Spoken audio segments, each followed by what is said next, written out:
Hello everyone. In today's lecture we are going to discuss operon concept, an important topic of class 12th genetics. Now before proceeding with operon concept, let us discuss about my previous lecture. हमारे previous lecture में हमने बात करी थी translation mechanism की. Translation मतलब protein synthesis का mechanism. Now the question arises कि ये जो ट्रांसलेशन का प्रोसेस है इसे रेगुलेट कौन करता है, मतलब प्रोटीन कब बनेगी कब नहीं बनेगी ये डिसाइड कैसे किया जाता है. प्रोटीन का फॉर्मेशन बॉडी में तब होता है जब उसकी रिक्वायरमेंट होती है. जब उसकी रिक्वायरमेंट नहीं होती है तो उस प्रोटीन का फॉर्मेशन नहीं होता है. इसका मतलब सेल के अंदर कोई एक ऐसा एक्यूरेट और प्रिसाइज सिस्टम प्रेजेंट होगा जो ज़रूरत ना पड़ने पर ट्रांसक्रिप्शन और ट्रांसलेशन के स्विच को ऑफ कर देता है और ज़रूरत पड़ने पर ट्रांसक्रिप्शन और ट्रांसलेशन के स्विच को ऑन कर देता है. ओके, और इसी स्विचिंग ऑन और ऑफ को समझाता है ओपेरॉन कॉन्सेप्ट कि ये इन प्रोसेस का स्विच ऑन और ऑफ कैसे होता है, उसी का मैकेनिज्म समझाता है हमें ओपेरॉन कॉन्सेप्ट. नाउ अगर हम प्रोकैरियोट्स और यूकैरियोट्स के जीनोम को कंपेयर करते हैं, सो प्रोकैरियोट्स का जो जीनोम है वो काफ़ी स्मॉल अमाउंट में होता है और सिंगल स्ट्रैंडेड सर्कुलर डीएनए होता है, वेराज जो यूकैरियोट का जीनोम है वो काफ़ी कॉम्प्लेक्स होता है. और सही मायने में हम यूकैरियोट्स की बॉडी में जीन रेगुलेशन को अभी तक ठीक से समझ नहीं पाए हैं, बट प्रोकैरियोट्स की बॉडी में हम जीन रेगुलेशन को अच्छे से समझ पाए हैं. और इसका रीज़न ये है कि बहुत सिंपल जीनोम होता है इनका, छोटे अमाउंट में होता है, हिस्टोन प्रोटीन्स भी एब्सेंट होते हैं, तो ये सारी चीज़ें फेवरेबल कंडीशंस प्रोवाइड कर गई, इसलिए हम प्रोकैरियोट्स में जीन रेगुलेशन के प्रोसेस को ऑलमोस्ट समझ चुके हैं. नाउ जब ये स्टडीज़ हुई या रिसर्चेज़ हुई तो हमें ये भी समझ में आया, हमें ये भी पता चला रिसर्चेज़ और स्टडीज़ के थ्रू कि ये जो जीन रेगुलेशन का मैकेनिज़्म होता है, मेजॉरिटी ऑफ जीन रेगुलेशन का जो मेजॉरिटी पार्ट होता है वो ट्रांसक्रिप्शन के लेवल पर होता है. So majority of the gene regulation takes place at transcription level. और इस बात को सबसे पहले बताया था जैकब और मोनोड ने इन 1961. सो the thing that gene regulation takes place at transcription level, that was told first by Jacob and Monod. They were the ones who explained it through operon concept. Now operon किसी scientist का नाम नहीं है. operon is a set of genes. operon is a group of genes. Again operon group of genes है, तो इसको समझने की कोशिश करिए. जब भी कोई प्रोटीन बनती है तो किसी एक सिंगल जीन के एफर्ट से प्रोटीन नहीं बनती है, उसमें बाकी और प्रोटीन्स भी इन्वॉल्व होते हैं, टीम वर्क होता है जिसके बाद हमें वो प्रोटीन मिलती है. So operon is the set of genes, एक ग्रुप है जीन्स का, and that is we called operon. Okay, so please do remember that operon is a set of gene, it is a group of gene. Operon set of genes को बोलते हैं, operon group of genes को बोलते हैं. And operon को broadly हम दो categories में डिवाइड करते हैं. ओपेरॉन को दो कैटेगरीज़ में डिवाइड किया जाता है. One is controller gene and the other one is structural gene. Now structural gene के बारे में पहले बात करते हैं. सो स्ट्रक्चरल जीन एक्चुअली वो जीन है जिसकी रीडिंग होनी है. ये एक्चुअली वो जीन होती है जो mRNA को बनाने के लिए और फाइनली प्रोटीन को बनाने के लिए इंफॉर्मेशन कैरी कर रही है. So this is the fragment of DNA, this is the gene which will transcribe mRNA और finally protein synthesis में help करेगी. So इसकी रीडिंग होनी है, ये रेगुलेशन का काम नहीं करती है.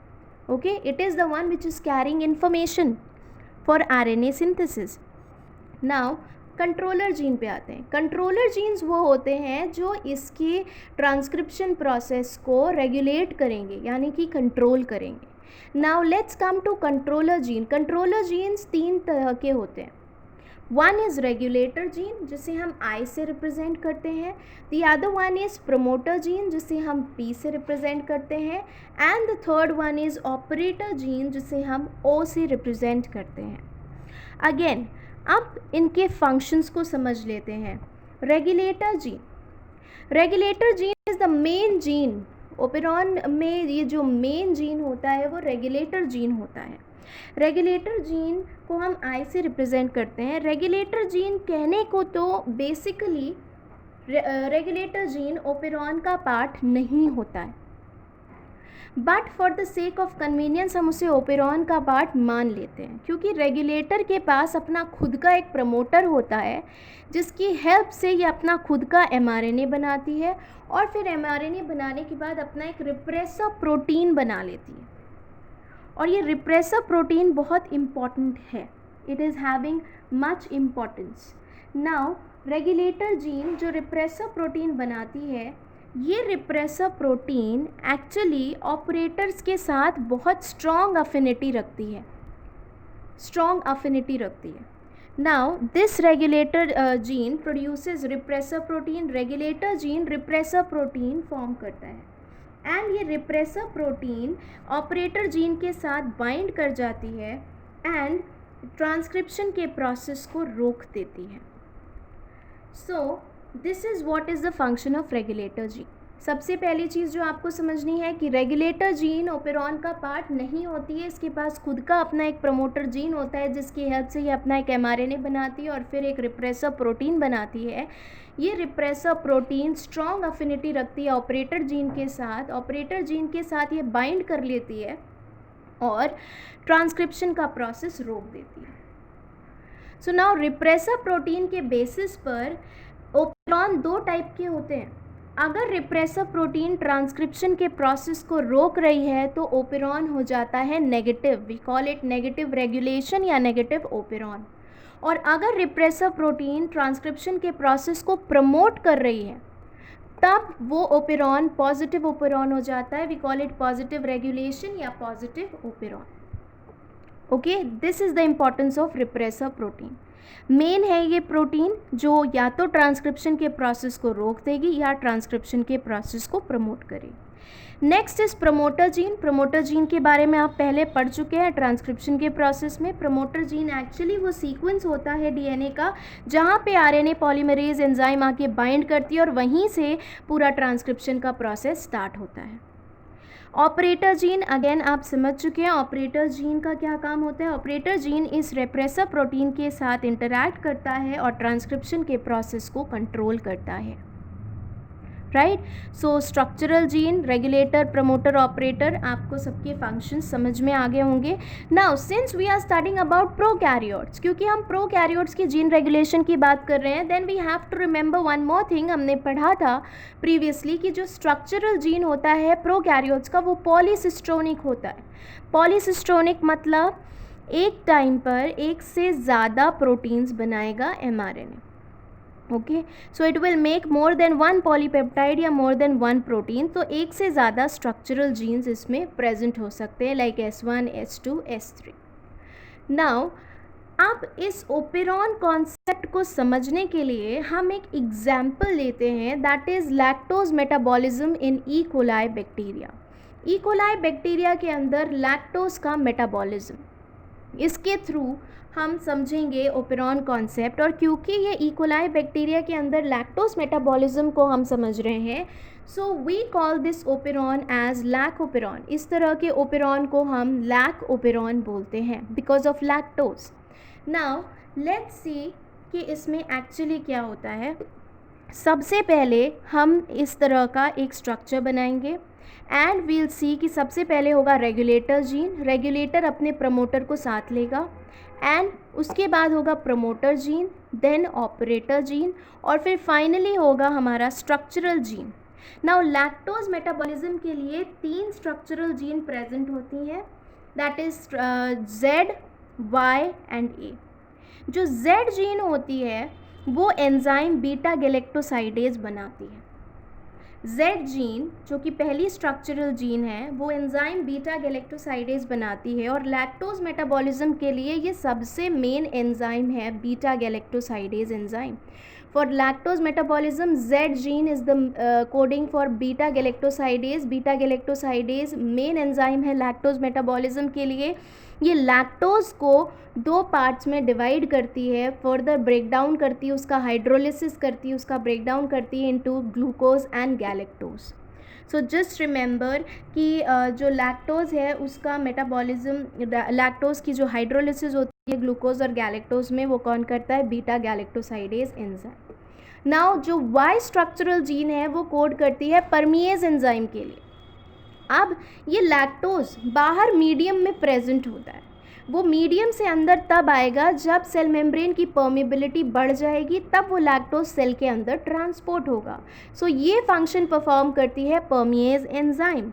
परमिएज एंजाइम को increases the permeability of cell for lactose, और ये रिस्पॉन्सिबल होती है for the transport of lactose inside the cell, right. ये लैक्टोज के सेल के अंदर ट्रांसपोर्ट होने के लिए रिस्पॉन्सिबल है। Now the third structural gene is a gene, जो कि एंजाइम ट्रांस एसिटाइलेज बनाती है, और ट्रांस एसिटाइलेज एंजाइम का फंक्शन अभी तक कुछ स्पेसिफिकली नोन नहीं है, राइट। अब आपने ये 3 कंट्रोलर जीन्स बना दिए, ये स्ट्रक्चरल जीन्स बना दिए। नाउ अज्यूम वन थिंग, अब आप एक चीज़ अज्यूम करिए, अगर इस पूरे मीडियम में अगर आपने सेल रखा और सेल को मीडियम में प्लेस किया, आपने सेल को एक ऐसे मीडियम में प्लेस किया जहाँ पर लैक्टोज नहीं है, when you have placed cell in a medium जहाँ पर लैक्टोज नहीं है, तो क्या ये सारी एंजाइम्स बनेंगी? नहीं बनेंगी, because it is of no use. Lactose ही नहीं है तो लैक्टोज का ब्रेक डाउन करने के लिए ये सारी एंजाइम्स क्यों बनेंगी? So when lactose is absent in the surrounding, the switch remains of. और अब अगर हमने सेल को ऐसे मीडियम में रख दिया जहाँ पर लैक्टोज प्रेजेंट है, सो अगर लैक्टोज प्रेजेंट है तो ये सारी एंजाइम्स बनेंगी, so the switch remains on.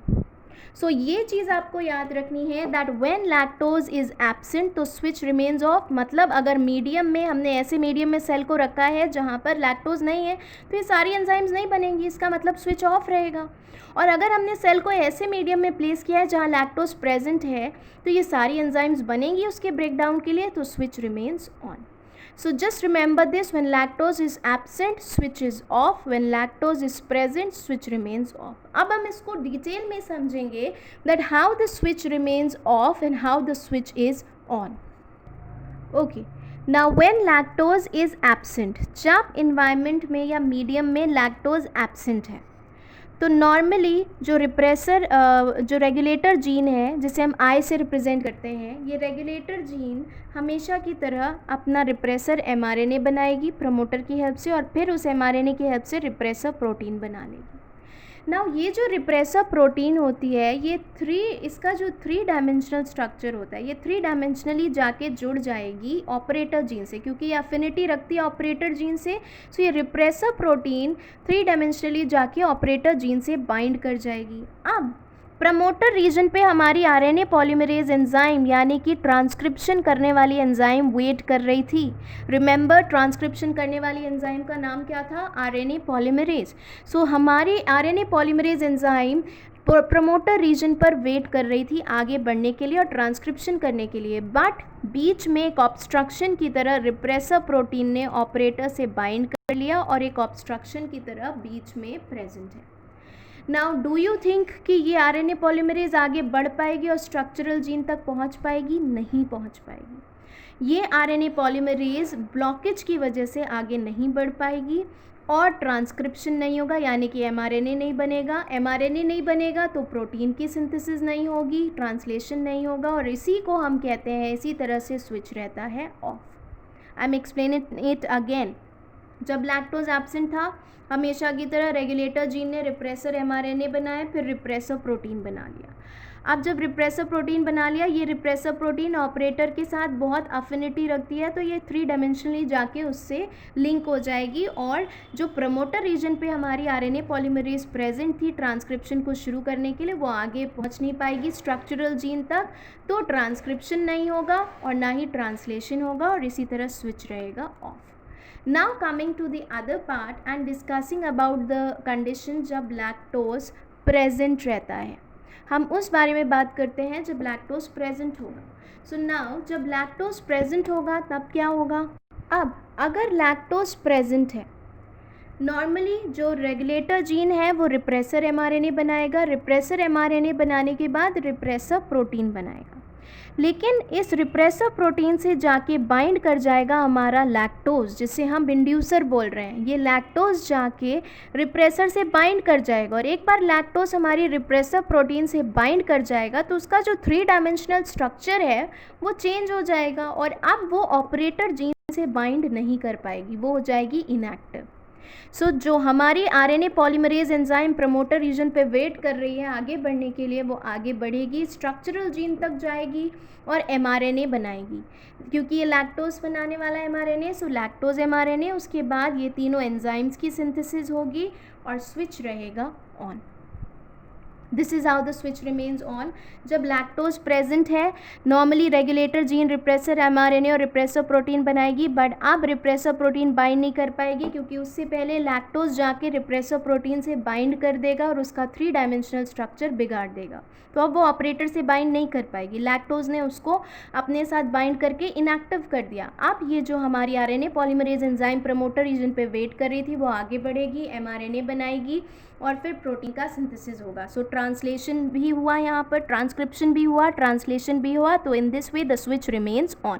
Now the beauty of this concept, इस पूरे कॉन्सेप्ट की ब्यूटी क्या है, दैट यहाँ पर लैक्टोज एक इंड्यूसर की तरह काम कर रहा है, मतलब अपने खुद के ब्रेकडाउन के लिए बनने वाली एंजाइम्स की सिंथेसिस में हेल्प कर रहा है। So lactose is an inducer in this case, and lactose dual purpose serve कर रहा है। लैक्टोज सबस्ट्रेट की तरह भी काम कर रहा है, जिसके ऊपर एंजाइम बीटा गैलेक्टोसाइडेज एक्ट करके उसका ब्रेकडाउन करेगी, और लैक्टोज एक इंड्यूसर की तरह भी काम कर रहा है, जो इस पूरे प्रोसेस को स्विचिंग ऑन और ऑफ में हेल्प कर रहा है। नाउ लैकोपेरॉन इंड्यूसिबल है। इंड्यूसिबल का मतलब इसमें एक इंड्यूसर की रिक्वायरमेंट है, लैक्टोज खुद इंड्यूसर की तरह काम कर रहा है और इस प्रोसेस को स्विच ऑन रखने में हेल्प कर रहा है। लैकोपेरॉन नेगेटिव है, क्योंकि यहाँ पर रिप्रेसर प्रोटीन जो है वो ट्रांसक्रिप्शन की प्रोसेस को रोकने की कोशिश कर रही है, दैट इज़ वाई ये नेगेटिव रेगुलेशन है, ये नेगेटिव ओपेरॉन है। अनदर पॉइंट, ये कैटाबॉलिक पाथवे में ऑपरेट कर रहा है। अगर आप ठीक से देखिए तो लैक्टोज का यहाँ ब्रेकडाउन हो रहा है ग्लूकोज और गैलेक्टोज में, इसका मतलब ये एक कैटाबॉलिक प्रोसेस है, कैटाबॉलिक पाथवे है। नाउ एक और पॉइंट आपको रिमेंबर करना है, you also have to remember one important point, कि यहाँ पे लैक्टोज सबस्ट्रेट की तरह यूज़ हो रहा है, लैक्टोज इंड्यूसर की तरह यूज़ हो रहा है, बट उसके जो ब्रेकडाउन प्रोडक्ट हैं ग्लूकोज और गैलेक्टोज वो कभी भी इंड्यूसर की तरह यूज़ नहीं हो सकते इस प्रोसेस में। Only lactose can be used as inducer, glucose and galactose can never be used as inducer. Okay, there are few questions that needs to be discussed. Let's discuss those questions. कुछ questions थे CBSE examination में पूछे गए हैं। A low level of expression of lac operon occurs at all the time, explain the logic behind. Now इस question में आपसे पूछा गया है कि लैकोपेरॉन का थोड़ा बहुत स्मॉल अमाउंट में एक्सप्रेशन हमेशा होता रहता है, इसके पीछे लॉजिक क्या है? लॉजिक ये है कि अगर पूरी तरह से लैकोपेरॉन बंद हो जाएगा, स्विच ऑफ हो जाएगा, सो व्हाट विल हैपन, जो परमिएज एंजाइम है वो नहीं बनेगी, और अगर परमिएज एंजाइम बनना ही बंद हो जाएगी जो कि लैक्टोज को सेल के अंदर लाने के लिए रिस्पॉन्सिबल है, तो लैक्टोज सेल के अंदर आ नहीं पाएगी। जब लैक्टोज सेल के अंदर आ नहीं पाएगी तो स्विच हमेशा के लिए ऑफ ही रहेगा, वो कभी रिप्रेस स्टेट से रिलीव नहीं हो पाएगा, वो उसी रिप्रेस स्टेट या ऑफ स्टेट में रहेगा। So I hope this question is understood. अगर low level of expression lac operon का थोड़ा बहुत अमाउंट में एक्सप्रेशन नहीं हो रहा है, एक्सप्रेशन नहीं होगा तो क्या होगा, व्हाट विल हैपन, परमिएज एंजाइम नहीं बनेगी। परमिएज एंजाइम ज़रूरी है लैक्टोज को सेल के अंदर लाने के लिए, और अगर लैक्टोज परमिएज एंजाइम नहीं बनेगी, लैक्टोज अंदर नहीं आएगा, तो वो इंड्यूसर की तरह काम नहीं करेगा और स्विच हमेशा के लिए ऑफ रहेगा, वो अपने रिप्रेस स्टेट से कभी बाहर नहीं आ पाएगा।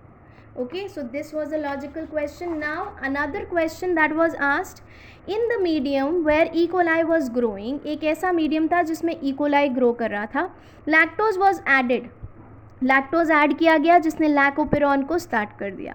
Then why does lac operon shut down sometime after addition of lactose in the medium, फिर थोड़ी देर के बाद, एडिशन के थोड़ी देर के बाद वो ओपेरॉन बंद क्यों हो गया? मतलब एक इकोलाई मीडियम में ग्रो कर रहा था जिसमें हमने लैक्टोज डाली और स्विच ऑन हो गया। थोड़ी देर के बाद, एडिशन के थोड़ी देर बाद वो शट डाउन क्यों कर गया लैकोपेरॉन, वो लैकोपेरॉन स्विच ऑफ क्यों हो गया?